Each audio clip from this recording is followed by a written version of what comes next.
आधी वडेट्टीवार यांनी आक्रमक होत काही मागण्या केल्या, ते म्हणजे शेतकऱ्यांचा रिजेक्ट केलेला सोयाबीन घेऊन ते सभागृहामध्ये आले आणि शेतकऱ्यांचा सोयाबीन रिजेक्ट केला जातो असा आरोप वडेट्टीवारांनी केलाय।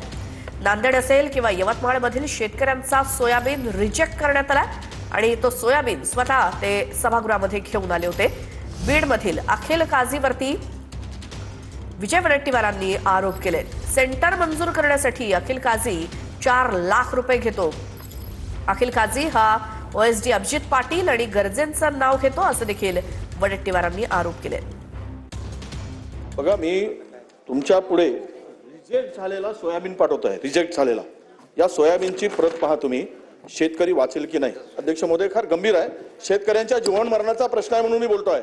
हा सोयाबीन रिजेक्ट केलाय, या शेतकऱ्याचं नाव आहे राठोड साहाव।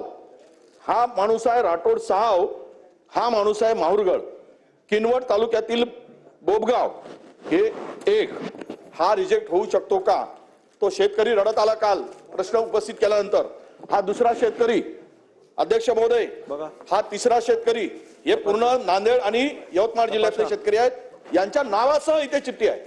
हा सोयाबीन जर रिजेक्ट झाला, फक्त 9% मार्शर आहे, 9%।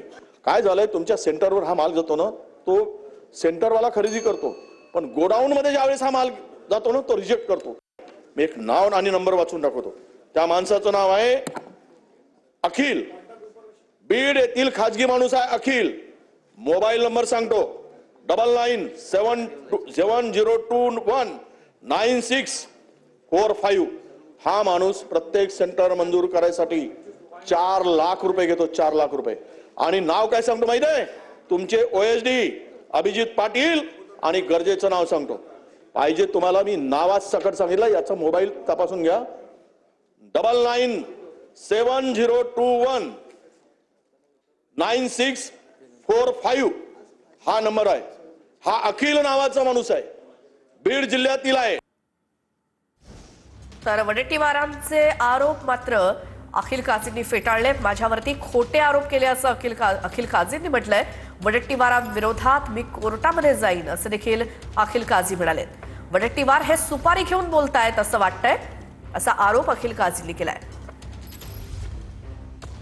हॅलो, नंबर माझाच आहे, परंतु आरोप केलाय, त्याला पुरावे काय आहेत ते पुरावे त्यांनी सिद्ध करून दाखवावे माझ्या विरोधात। नाही तर मी त्यांच्या विरोधात आता हायकोर्टात पिटिशन दाखल करणारच आहे आपल्या नुकसानीचा। माझा काही संबंध नाही, कोणत्याही राजकीय नेत्याशी काही संबंध नाही, कुठंच माझं काही नाही, काही घेणं देणं नाहीये। आता हे कुणी केलंय काय केलंय ते वडेट्टीवारांनीच जाहीर करावं, नाही त्याचे पुरावे द्यावेत। माझं दुकान आहे, माझं काय संबंध आहे? माझं दूर दूरपर्यंत संबंध नाही त्या गोष्टीशी। आणि ते अभिजित पाटील गरजे त्यांनी काय मला त्यांच्यासोबत बघितलंय का? कधी कधी काय असं पुरावा त्यांनी सिद्ध करावा की त्याच्यासोबत मला बघितले म्हणून। त्यांनी असे खोटे आरोप कशाला करतात हे वडेट्टीवार?